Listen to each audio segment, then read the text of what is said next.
All right, guys, Out of Theater Reacts for Rebel Moon Part 1. Oh my God, why does there have to be a Part 2?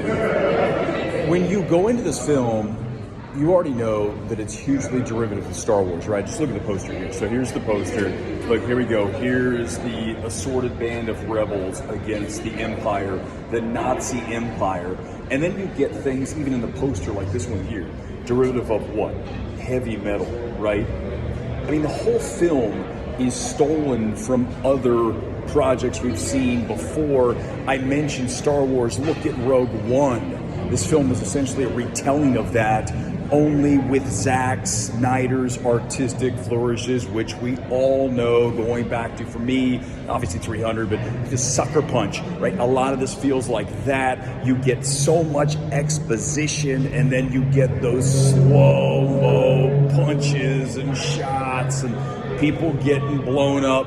The same shit you've seen over and over from Zack Snyder. And the problem here is that we're already at 2 hours and 15 minutes, and this film really feels like this should be the end. So the fact that we have a whole nother one to sit through is just, for me, a thought of pure torture, as Netflix is wisely, in this case, as weird as this might sound, because you guys know I usually say, let's put this thing in theatrical, we got to see this on the big screen.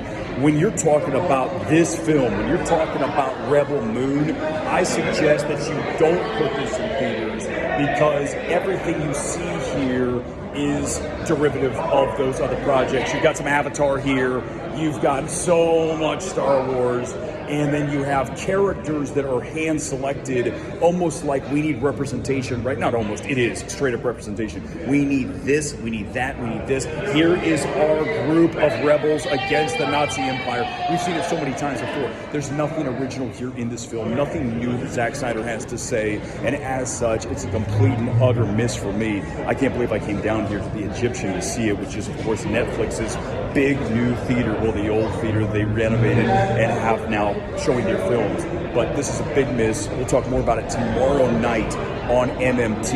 And the big picture for me at this point is Netflix destroying Hollywood? That's our discussion tomorrow night, MMT. Peace out.